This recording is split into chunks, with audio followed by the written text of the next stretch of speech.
Very good afternoon to all of you. बच्चों, chapter चल रहा है थर्मोडायनेमिक्स एंड केमिस्ट्री। इसमें सबसे पहले हम पढ़ते हैं what is thermodynamics, branch of chemistry dealing with heat changes in physical and chemical process. फिर हमें जो पढ़ना है उसे सिस्टम कहते हैं। उसके अलावा सराउंडिंग, उनके बीच में बाउंड सिस्टम ओपन, क्लोज और आइसोलेटेड होते हैं। बाउंड्री एडियाबेटिक और डायाथर्मिक होती हैं। फिक्स, फ्लेक्सिबल, ओपन और क्लोज जिसे कह सकते हैं। ये है टाइप्स ऑफ सिस्टम आते हैं, या बेसिकली पहले अगर बात करें that is intensive property, extensive property. ठीक है, वो प्रॉपर्टीज जो मास पे डिपेंड नहीं करती हैं इंटेंसिव है, जैसे रिफ्रैक्टिव इंडेक्स या फिर इलेक्ट्रोड पोटेंशियल, ये सारी इंटेंसिव है। और एक्सटेंसिव प्रॉपर्टीज में जो मास पे डिपेंड करती हैं, जैसे खुद मास, वॉल्यूम, जो अमाउंट ऑफ सब्सटेंस या बल्क पे डिपेंड करती हैं, एक्सटेंसिव। सिंपल एल्जेब्रा फॉलो करती हैं एक्सटेंसिव प्रॉपर्टी। और इंटेंसिव प्रॉपर्टी ऑब्वियसली ये सिंपल एल्जेब्रा नहीं करेंगे, और दो एक्सटेंसिव प्रॉपर्टी का रेशियो इंटेंसिव होता है। फॉलोड बाय हमने पढ़ लिया था इसके बाद जो रिएक्शंस होंगी उसमें स्टेट चेंज अगर होती है, स्टेट वन से स्टेट टू जाती है, तो जिस तरीके से जाएगी उसे प्रोसेस कहते हैं। प्रोसेस आइसोथर्मल हो सकता है, आइसोबारिक, आइसोकोरिक, एडियाबेटिक, ये प्रोसेस होते हैं। इसके बाद हमने चैप्टर में पढ़ा था बेटा laws of thermodynamics, zeroth law, first law, second and third. एक एक करके लॉ और डिटेल में आएंगे। जीरोथ लॉ का बेसिकली मतलब था थर्मल इक्विलिब्रियम में चीजों का होना। थर्मोमीटर जिस पे बेस्ड है, थर्मोमीटर की वर्किंग, कि अगर एक बॉडी दो अलग अलग बॉडी के साथ इक्विलिब्रियम में है तो आपस में भी होंगी। फॉलोड बाय थर्मोडायनेमिक्स के फर्स्ट लॉ में energy can neither be created nor be destroyed, it can only converted from one form to another form. ठीक है, सेकेंड लॉ क्यों आया? फर्स्ट लॉ डायरेक्शन नहीं बताता था कि हीट फ्लो तो होगी, लेकिन किस बॉडी से किस बॉडी फ्लो होगी, ये ड्रॉबैक था फर्स्ट लॉ का। तो डायरेक्शन बताने के लिए, या केमिस्ट्री के हिसाब से बेटा अगर कहें कौन सी रिएक्शन स्पॉन्टेनियस है कौन सी नहीं है, ये बताने के लिए जो लॉ दिया that is second law of thermodynamics. उसमें ये पता चलता है हॉट बॉडी से हीट कोल्ड बॉडी अपने आप जा सकती है, लेकिन कोल्ड बॉडी से हीट हॉट बॉडी जाने के लिए आपको एक्सटर्नल एजेंसी की जरूरत पड़ेगी, फॉर एग्जाम्पल इलेक्ट्रिसिटी। या केमिस्ट्री में कौन सी रिएक्शन स्पॉन्टेनियस होगी, कब बर्फ से पानी अपने आप बन जाएगा और कब पानी से बर्फ अपने आप बन जाएगी, किस कंडीशन में। तो स्पॉन्टेनिटी बताने के लिए जो लॉ बनाया गया है that is known as second law of thermodynamics chemistry में। और थर्ड लॉ में एंट्रोपी मानी गई है जीरो होती है for perfectly crystalline substance eight absolute zero. इसके बाद केमिस्ट्री के भी दो लॉ हैं, लेकिन वो मैंने अभी डिटेल नहीं किए हैं। हेजल्स लॉ है, एक लैपलॉस लेवोइजर, जो आज की हेडिंग के बाद आएगा। इसके बाद हमने पढ़ा था वर्क डन क्या है। आई होप आपको याद आ गया हो what is work done. Basically state जो चेंज होती है उसमें इसका रोल कह सकते हैं, या वर्क डन में that is P delta we. Chemistry वाले इसे माइनस पी डेल्टा वी कहते हैं, क्योंकि एक साइन कन्वेंशन है कि on the system work done का आंसर प्लस आना चाहिए, बाय द सिस्टम का माइनस, इसलिए एक माइनस साइन हमने एक्स्ट्रा लगा रखा है, साइन कन्वेंशन जिसे कहते हैं। नाउ वर्क डन बेसिकली चार अलग अलग स्टेप में आपको कहा है, याद कर लीजिए। पहला केस हमने कहा था कि लेट सपोज वैक्यूम में काम कर रहे हैं, यानी एक्सटर्नल प्रेशर जीरो है, फ्री एक्सपेंशन है, तो obviously free expansion pressure zero, तो वर्क जीरो आएगा। दूसरा केस है कि वॉल्यूम कांस्टेंट है, आइसोकोरिक प्रोसेस है। बेटा अगर वॉल्यूम कांस्टेंट है it is also common sense, delta V यानी change in volume zero, work done zero आएगा। तीसरा केस था कि अगर वर्क डन देख रहे हैं isothermal irreversible process, irreversible are very fast, तो minus P delta V direct लगाइए। बट याद रखना कि वर्क का आंसर जूल में देना होता है, और प्रेशर और वॉल्यूम का जो आंसर आता है वो लीटर एटमॉस्फेयर में आता है, तो उसे 101.325 से मल्टीप्लाई करके जूल में चेंज कर लेना। Work done is isothermal reversible process अगर हो तो बेटा याद रखिए एक छोटा सा वर्क डन निकाल के उसे इंटीग्रेट करके तब टोटल वर्क डन आता है। तो इसमें -2.303 nRT लॉग, अगर आपने वॉल्यूम लिखना है तो V2/V1, प्रेशर लिखना तो P1/P2, ये आएगा। तो ये जरा स्पेशल केस है आइसोथर्मल रिवर्सिबल, इसे याद रखेंगे। फिजिक्स में एडियाबेटिक का भी वर्क डन आएगा। नेक्स्ट, वर्क डन के बाद हमने जो बेसिक पढ़ा वो था इंटरनल एनर्जी क्या है। What is internal energy? Sum total of all kinds of energy possessed by all the molecules of a system. एक सिस्टम में जितने मॉलिक्यूल हैं, जितनी भी तरह की एनर्जीज हो सकती हैं वो सब ऐड करते हैं। ऑब्वियसली ग्रेविटेशनल पुल नहीं आता इसमें, तो वो एक्सटर्नल हो गया एक तरीके से, तो आप एक्सटर्नल यानी ग्रेविटी की एनर्जी इन्वॉल्व नहीं करेंगे, बाकी सब इन्वॉल्व करेंगे। इंटरनल एनर्जी किसी सिस्टम की नहीं निकाल सकते किसी भी तरीके से, क्योंकि हमें पता ही नहीं होता कौन कौन सी एनर्जी है। इंटरनल एनर्जी कितनी है ये नहीं पता है, but change in internal energy पता है। अगर कोई सिस्टम स्टेट 1 से स्टेट 2 में गया है तो इन दोनों में चेंज जो होगा वो हमें पता होता है, बट इंटरनल एनर्जी नहीं पता। यहीं पे हमने ये पढ़ लिया था, अगर आपको याद हो, that is CV, molar heat capacity at constant volume. C, capital CV, CP और स्पेसिफिक हीट पढ़ लिया था। और वहां हमने एक फॉर्मूला डिराइव पढ़ा है, that is delta U is equal to, U is abbreviation for symbol for internal energy, delta U is equal to NCV dt। और बेटा आइसोथर्मल प्रोसेस में dt 0 हो जाएगा, तो याद रखना अगर dt 0 हो गया, आई होप सो क्लियर है, dt 0 है तो डेल्टा U भी 0 होगा। तो आइसोथर्मल प्रोसेस में डेल्टा U इज 0, ये ध्यान रखिए।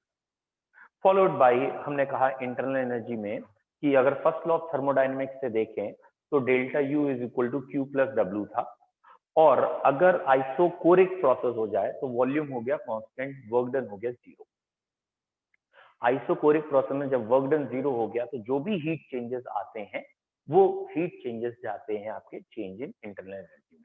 तो point two note, in isochoric process the heat changes is change in internal energy.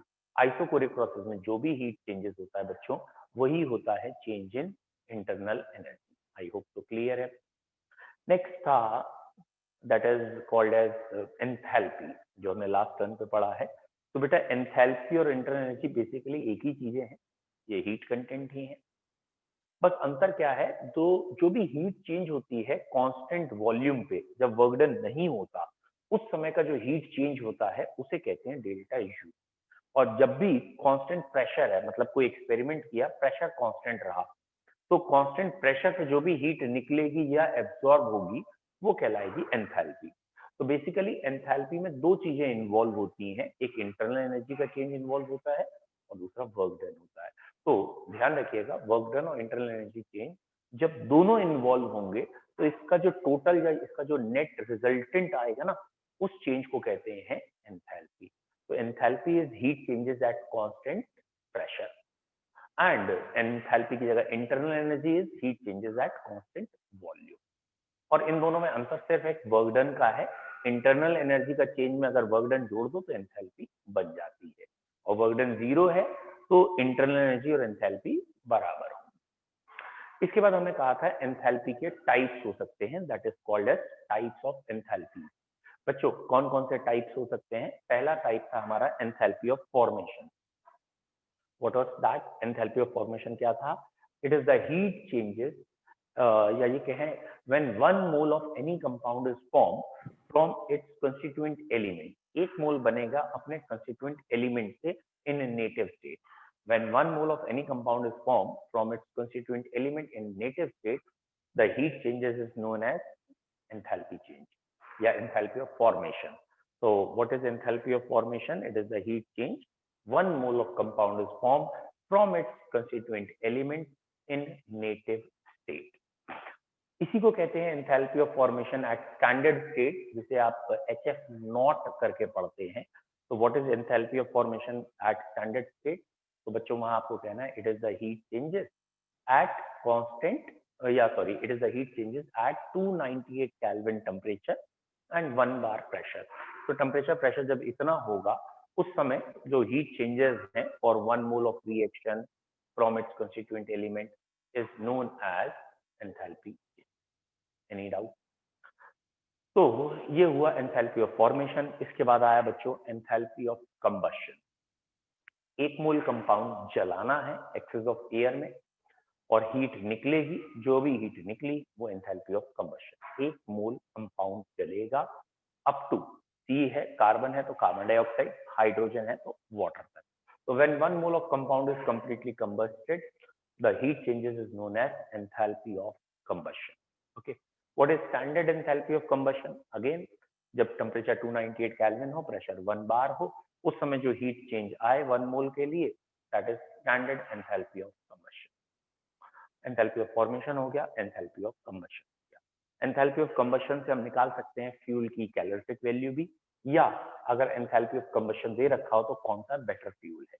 But ये ध्यान रखिएगा, जरूरी नहीं जिसकी एंथैल्पी ऑफ कंबशन ज्यादा हो वही अच्छा फ्यूल है, क्योंकि एक्चुअली कैलोरीफिक वैल्यू होती है पर ग्राम। 1 ग्राम जलाने पे किसमें ज्यादा हीट निकलेगी। तो जो एंथैल्पी ऑफ कंबशन है ना, उसे मॉलिक्यूलर वेट से डिवाइड कर दीजिए। जैसे आप मॉलिक्यूलर वेट से डिवाइड करेंगे तो आपको पता लग जाएगा 1 ग्राम के लिए में कितनी हीट निकल रही है, क्योंकि एंथैल्पी ऑफ कंबशन तो आपने 1 मोल के लिए पढ़ा है। तो ये 1 ग्राम की हीट जिसकी ज्यादा होगी that will be termed as better fuel. तो हमारे यहाँ तक का रिकैप मैंने आपको दे दिया। इसमें कोई डाउट है पूछिए।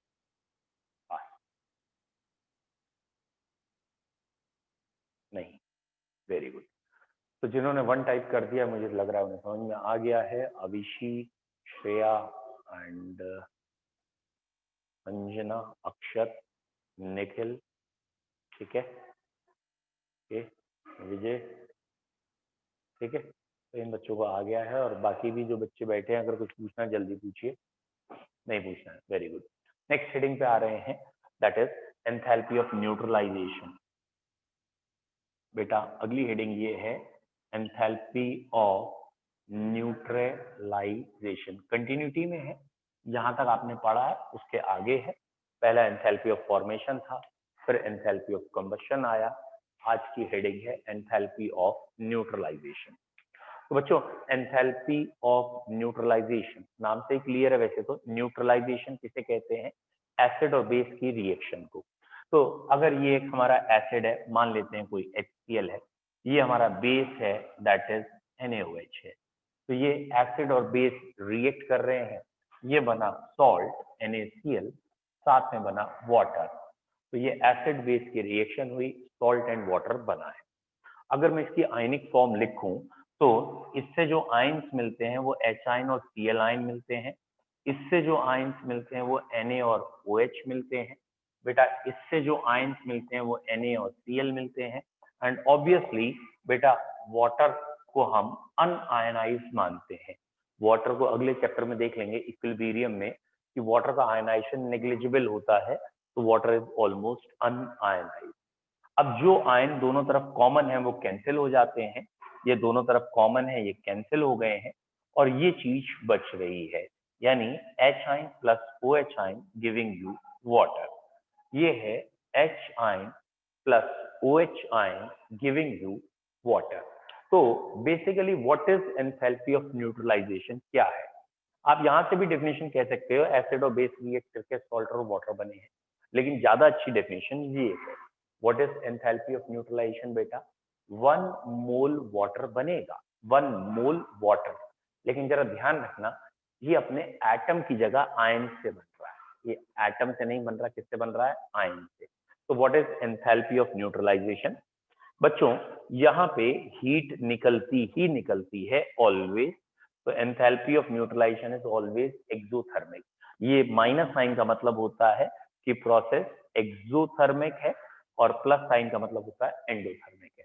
तो what is enthalpy of neutralisation, it is the heat evolve when 1 mole of any compound या 1 mole of water is formed from its constituent ions। अगर 1 मोल वाटर बनेगा और वो भी अपने आयन से बनेगा, उस समय जो भी हीट एवॉल्व होगी वो कहलाएगी enthalpy of neutralisation. It is the heat evolve when 1 mole of water is form from its constituent ion. 1 mole water बन रहा होगा बच्चों, 1 mole of water is form from its constituent ion, अपने ion से। The heat evolve is known as enthalpy of neutralization. ठीक है, लिख लिया है, ये तीनों इक्वेशन लिख लिए हैं। ठीक, 3 पार्ट्स में मैंने करके दिखाया है। कई लोग पहले ही पार्ट में यही कैंसिल कर देते हैं Cl और Na को, और ये बन जाता है। ठीक है, और अब ये देखा गया है कि अगर दोनों एसिड और बेस स्ट्रॉन्ग होते हैं ना, जैसे ये इक्वेशन थी, तो अगर स्ट्रॉन्ग एसिड है बेटा और स्ट्रॉन्ग ही बेस है, तो ऑब्वियसली वाटर जो है वो 1 मोल बन ही जाएगा आराम से, क्योंकि एसिड बेस रिएक्ट करेंगे। स्ट्रॉन्ग है तो भी, तो ये जो हीट निकलती है वो -13.7 निकलती है। ठीक है, तो याद रखना आसान है। ठीक है, what is enthalpy of neutralisation? तो अगर दोनों स्ट्रॉन्ग है, एसिड भी और बेस भी, if both acid and base are strong, अगर दोनों के दोनों स्ट्रॉन्ग हैं, तो एंथैल्पी ऑफ न्यूट्रलाइजेशन जो होगी that will B -13.7 kilo calorie पर मोल। पर मोल मतलब 1 मोल वाटर के लिए है। तो आप लिख सकते हैं if both acid and base are strong, if both, ये पॉइंट इंपॉर्टेंट है, याद रखना है, if both acid and base are strong, then the enthalpy of neutralization will be, जो enthalpy of neutralization आएगी obviously standard state में बेटा, enthalpy of neutralization will be -13.7। Minus मैंने बोल दिया है और हीट एवॉल्व का मतलब भी माइनस ही होता है, 13.7 किलो कैलोरी पर मोल। तो बच्चों जब दोनों के दोनों ही टर्म्स या दोनों के दोनों एसिड एंड बेस स्ट्रॉन्ग होंगे तो एंथैल्पी ऑफ न्यूट्रलाइजेशन -13.7 होगी। दोनों में से अगर एक भी वीक निकला तो एक जरा कॉमन सेंस लगाना, what is the meaning of weak? Weak का मतलब ये होता है कि यहां से यहां जो 1 मोल वाटर, मतलब 1 मोल एचाइन बनाने के लिए इसे तोड़ा है ना, तो यहां से यहां आने के लिए कुछ हीट एब्जॉर्ब कर जाएगी। बेटा अगर वीक होगा तो, अगर दोनों में से एक भी वीक हुआ तो ये अपने आप टूट के एचाइन नहीं देगा, तो कुछ ना कुछ हीट यहाँ एब्जॉर्ब हो जाएगी, और अगर कुछ हीट एब्जॉर्ब हो गई तोड़ने के लिए तो ये वाली वैल्यू कुछ कम हो जाएगी। भाई एनर्जी निकलनी थी 13.7, हो सकता है वो 12.7 निकले, तो 13.7 की जगह अगर 12.7 निकलेगी तो 1 किलो कैलोरी एनर्जी गायब हो गई। कहाँ गई वो 1 किलो एनर्जी जो गायब हो रही है, किलो कैलोरी, वो 1 किलो कैलोरी एनर्जी इसे आयनाइज करने में चली जाएगी। ऑब्वियसली अभी तो नहीं, ये स्ट्रॉन्ग है, अभी तो नहीं, जब ये वीक होगा। तो अगर एंथैल्पी ऑफ न्यूट्रलाइजेशन 13.7 से आपको कम दिखेगी तो आप कह सकते हैं कोई एक पार्टनर वीक है, और जितनी भी कमी आएगी वो कहलाएगी enthalpy of ionization of weak partner.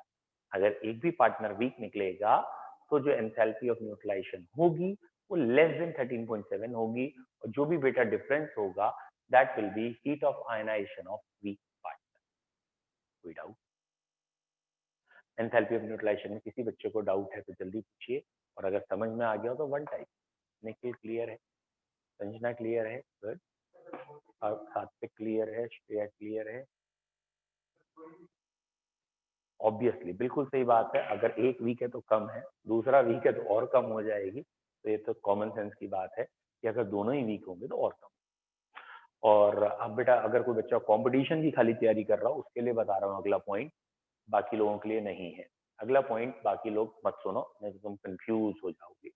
बेटा एक जगह ये वाली वैल्यू 13.7 से ज्यादा है, एक जगह ये वैल्यू 13.7 से भी ज्यादा है। अच्छा कई बार बता चुका हूँ, ध्यान रखना, ये माइनस साइन सिर्फ एक्सोथर्मिक बोलता है और कुछ नहीं। तो अगर मैं कह रहा हूँ कि एक जगह ये 15.7 है तो ये मत कह देना कि अरे ये तो कम हो गई माइनस में, भैया माइनस साइन से कोई मतलब नहीं। तो कॉम्पिटिशन के लिए खाली एक पॉइंट होता है कि एंथैल्पी ऑफ न्यूट्रलाइजेशन क्या कभी 13.7 से ज्यादा है? आंसर है यस।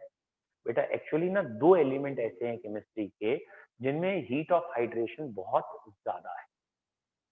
ओके, बाकी बच्चों को वीडियो मिल रही है या थोड़ी पॉज लग रही है? सही आ रही है। आ रही है, ठीक है, ओके। बेटा अभिषेक शायद आप ही के यहाँ होगा, अभी आ जाएगी एक आध मिनट, ठीक है।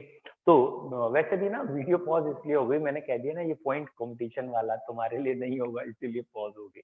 ये देखा कितना हाईटेक जमाना है। चलिए, तो कहाँ कहाँ एंथैल्पी ऑफ न्यूट्रलाइजेशन 13.7 से ज्यादा है बच्चों? एक तो है lithium ion, one is lithium ion and other is chloride ion. तो बेटा जब ये दोनों रिएक्ट कर रहे हो या इन दोनों में से कोई भी एक आ जाए तो एंथैल्पी ऑफ न्यूट्रलाइजेशन 13.5 से ज्यादा होती है। क्यों ज्यादा होती है? क्योंकि ये वाटर से बहुत ज्यादा रिएक्ट करते हैं, बहुत एक्सेसिव रिग्रेस या विग्रस रिएक्शन है, एंड जो भी हीट निकलती है वो इसको भी फिर क्रॉस कर जाती है। तो इसका आंसर हम बोलते हैं due to high hydration enthalpy of lithium ion and fluoride ion, due to high hydration enthalpy of lithium ion and fluoride ion. Lithium ion और फ्लोराइड आयन की एंथैल्पी ऑफ हाइड्रेशन बहुत ज्यादा है, ठीक है। Hydration enthalpy, obviously hydration enthalpy का मतलब वही है, जैसे फॉर्मेशन का मतलब क्लियर था ना, 1 मोल बना अपने एलिमेंट से, कंबशन 1 मोल जला, न्यूट्रलाइजेशन 1 मोल वाटर बना अपने आयन से। अब हर जगह दिमाग में 1 मोल रखते हुए आप क्वेश्चन कर दीजिएगा या डेफिनेशन बता दीजिएगा। अगर मैंने कहा सब्लिमेशन, तो ये रहा सॉलिड, ये रहा लिक्विड, ये रहा गैस। बच्चों अगर मैं कह रहा हूं what is enthalpy of sublimation, I hope सो आपको समझ में आ गया। 1 मोल सॉलिड को 1 मोल गैस में चेंज करना, ये प्रोसेस कहलाएगा सब्लिमेशन। 1 मोल सॉलिड को लिक्विड में चेंज करना, ये प्रोसेस कहलाएगा फ्यूजन। लिक्विड को गैस में चेंज करना, ये प्रोसेस कहलाएगा वेपोराइजेशन। आई होप सो आपको क्लियर हो गया होगा what is fusion, what is vaporisation and what is sublimation, ये आपको पहले से पता है। क्या अब ये क्लियर है कि जो वेपोराइजेशन, जो सब्लिमेशन हो रहा है, बेसिकली सब्लिमेशन 2 स्टेप में होता है, फ्यूजन एंड वेपोराइजेशन। वो बात अलग है कि वो इतने फास्ट होते हैं कि लिक्विड फेज मिलती नहीं, सीधा ही वेपर मिल जाती है, लेकिन आपको ये क्लियर होना चाहिए that is enthalpy of sublimation is equal to enthalpy of fusion plus enthalpy of vaporisation, ठीक है।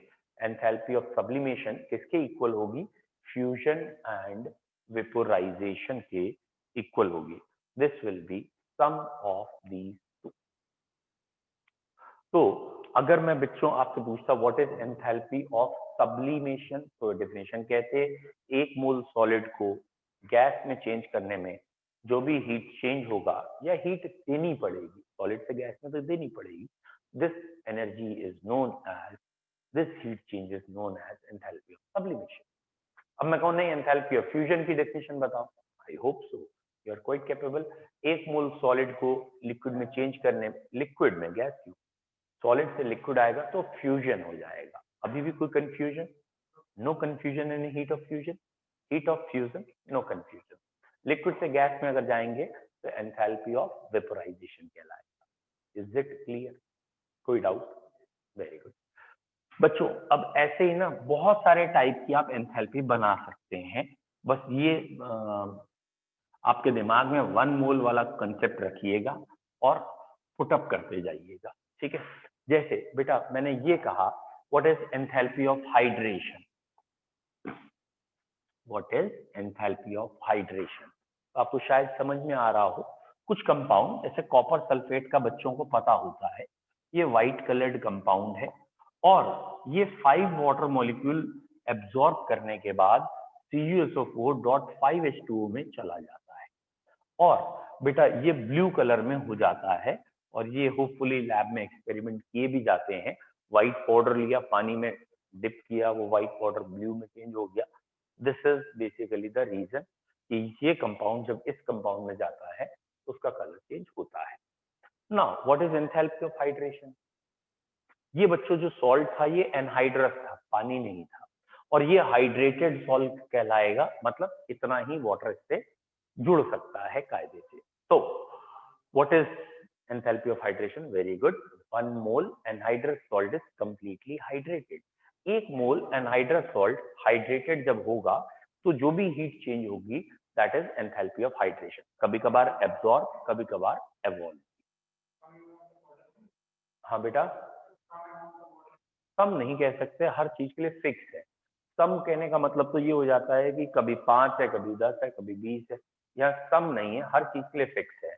जैसे अगर MgSO4 की आप बात करेंगे तो MgSO4 में 7 वाटर मॉलिक्यूल जुड़ते हैं और ये सब बन जाता है MgSO4.7H2O।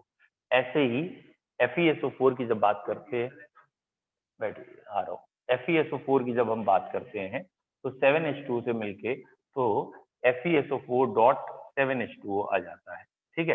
सबके लिए अलग अलग ही है, जो जैसा सॉल्ट है उसके लिए वैसा है। तो what is enthalpy of hydration? 1 mole anhydrous salt is completely hydrated. 1 mole of anhydrous salt is completely hydrated, then the enthalpy change is known as enthalpy of hydration. बच्चों जरा ध्यान रखना, हाइड्रेटेड तक मैंने कहा है तो हाइड्रेशन हो गया, समझ में आया? हाइड्रेटेड तक कह रहे हैं तो हाइड्रेशन हो गया। और अगर हम कहते हैं डिसोल्यूशन, तो बेटा जरा ये अंतर जरा ध्यान रखना, ये है एंथैल्पी ऑफ हाइड्रेशन। एक वर्ड है एंथैल्पी ऑफ डिसोल्यूशन। तो what is the meaning of enthalpy of dissolution? नाम से समझ में आ रहा है ना बेटा? अगर मैं एंथैल्पी ऑफ डिसोल्यूशन कह रहा हूं, ठीक है, एंथैल्पी ऑफ डिसोल्यूशन कह रहा हूं, तो कौन है?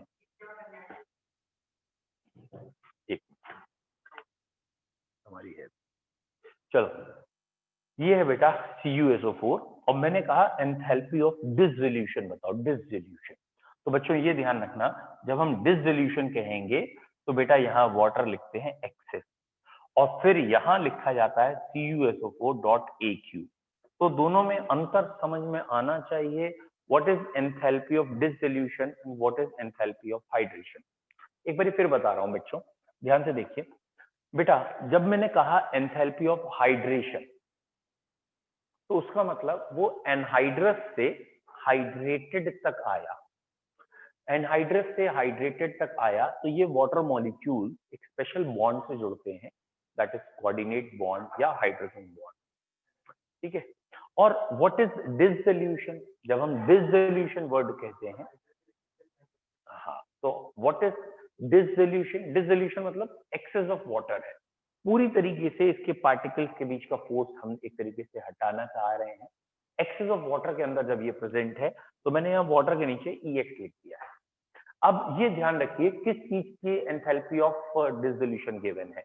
अगर एंथैल्पी ऑफ डिसोल्यूशन इसका गिवन है CuSO4 का, तो यहाँ से इक्वेशन यहाँ तक लिखी जाएगी। अगर मैं enthalpy of dissolution of CuSO4.5H2O लिख दूंगा, तो शुरू में आप CuSO4.5H2O लिखेंगे, और बाद में वाटर एक्सेस लिख के आप यहां लिख देंगे CuSO4aq, ठीक है। तो what is enthalpy of dissolution? Enthalpy of dissolution का बेसिक मतलब क्या है बेटा? एक मोल कंपाउंड लेंगे, वो एक मोल कंपाउंड एक्सेस ऑफ वाटर में डिसॉल्व कर देंगे। अब जो भी सोल्यूशन बन गया है, उस समय जो भी हीट चेंज हुआ, that is enthalpy of dissolution. तो बेसिकली एंथैल्पी का मतलब हीट चेंज होता है। तो यहाँ जो एंथैल्पी का हीट चेंज हुआ है, that is known as enthalpy of dissolution, ठीक है। enthalpy of formation most important, enthalpy of combustion important, enthalpy of neutralization important, ठीक है। हाँ बेटा, बेटा एंथैल्पी चेंज में ना पॉजिटिव का मतलब वैसे एंडोथर्मिक है, नेगेटिव का एक्सोथर्मिक, लेकिन जब सॉल्ट वाटर में रिएक्ट करता है, ठीक है, कोई जरूरी नहीं है कि हमेशा एक्सोथर्मिक या हमेशा एंडोथर्मिक हो। इसलिए मैंने यहाँ ये नहीं कहा है कि ये प्लस है या माइनस है।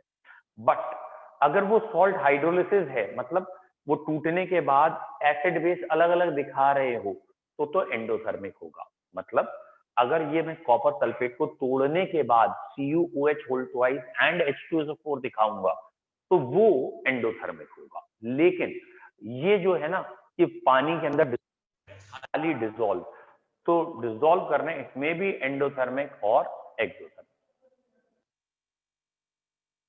ठीक है। इट मे बी एंडोथर्मिक और एक्सोथर्मिक, ठीक है, गुड, ठीक है। Any doubt? यहाँ मैंने कुछ कहा ही नहीं है ऐसा जो प्रॉब्लम हो, फिर भी मैं दोबारा बोल दे रहा हूँ। हीट निकलेगी, एब्जॉर्ब होगी, जो होगी वो तो एक्सपेरिमेंट पे डिपेंड करेगा ना। कुछ सब्सटेंसेस में हीट एब्जॉर्ब होती है, कुछ में निकलती है, वो तो एक्सपेरिमेंटल है, उसका हम कुछ मतलब ये नहीं कह सकते ये सॉल्ट है तो हीट एब्जॉर्ब होगी, वो सॉल्ट है तो हीट एवॉल्व होगी। जैसे आपको मालूम है ना, कैल्शियम कार्बोनेट चूने का पत्थर है, पानी में घोलो तो हीट निकलती है, एब्जॉर्ब होती है। देखा ही होगा आपने, चूने को पानी में घोलते ही काफी सारी हीट निकलती है, तो एक्सोथर्मिक हो गया। और चीनी को पानी में घोल रहे हैं, कोई और चीज पानी में घोल रहे हैं, तो हीट देनी पड़ती है, तब वो घुलता है।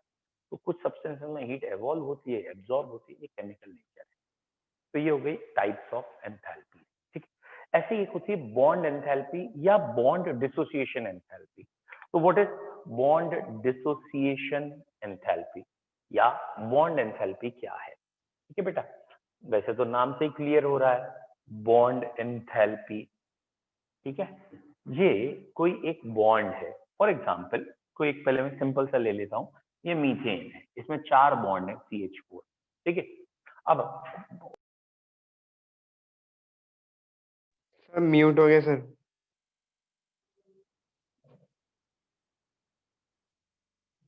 सर आपका माइक म्यूट हो गया।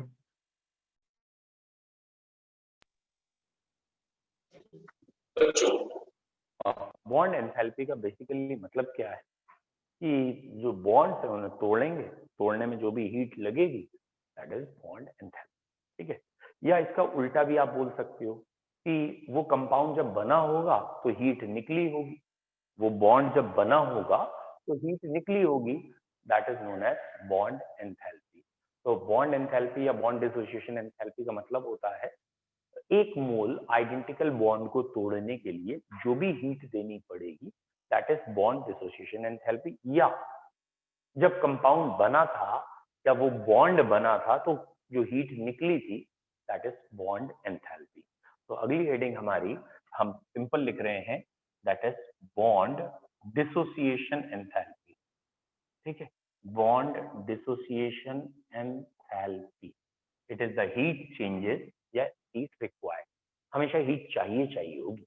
It is the heat required to dissociate one mole of identical bonds into atom. Yeah, simple, it is the heat required to dissociate one mole of identical bonds. Bond तोड़ना है, अब वो आगे atom बने या कुछ और बने हमें क्या लेना देना, बॉन्ड तोड़ने में जो भी हीट निकली that is known as bond dissociation enthalpy. ठीक है, तो जो हम एनर्जी दें जिससे वो बॉन्ड टूटेगा that is known as bond dissociation enthalpy.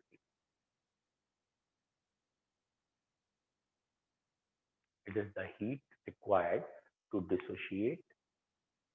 हाँ बेटा, फिर से बोल रहा हूँ, बॉन्ड डिसोसिएशन एंथैल्पी हमारी हेडिंग का नाम है बेटा। बॉन्ड डिसोसिएशन एंथैल्पी का मतलब एक मोल, एक जैसे बॉन्ड, आइडेंटिकल बॉन्ड होने चाहिए। ये नहीं होना चाहिए कि एक तरफ H लगा है और एक तरफ Cl लगा है, ना ना, ये नहीं। अगर कार्बन से इधर H है तो इधर भी H होना चाहिए। और एक मोल बॉन्ड तोड़ने के लिए जो भी हीट देनी पड़ती है, ठीक है, it is the energy required to dissociate one mole of bond, identical bond. ठीक है, heat required to dissociate one mole of bond. Simple देखो, ये है बेटा H2, ये चेंज हो गया ट्वाइस H में। आई होप से सभी बच्चों को मालूम है H2 लिखने का मतलब इसमें केमिकल बॉन्ड है, और ट्वाइस H लिखने का मतलब ये दोनों H अलग हो गए हैं। ये जो एनर्जी लगी है इसे तोड़ने में, this is bond dissociation enthalpy. और ये सिंपलेस्ट है क्योंकि एक ही बॉन्ड है, कोई और बॉन्ड है ही नहीं, तो टेंशन खत्म। ये बॉन्ड तोड़ने में जो भी एनर्जी लगी है that is bond dissociation enthalpy. ठीक है, चलो बच्चों इतना रखेंगे आज। ठीक है, कल इसका न्यूमेरिकल पोर्शन है, कल आपका प्रेजेंट होना बहुत जरूरी है, कल हम इसी के न्यूमेरिकल्स करें। ठीक है, ओके। Excuse me sir. बोलिए बेटा। सर रेडॉक्स वाला जो चैप्टर है उसमें आपने अभी तक एक ही क्लास ली है ना? 2 क्लासेस ली थी सर दूसरी लेकिन की वीडियो नहीं मिली।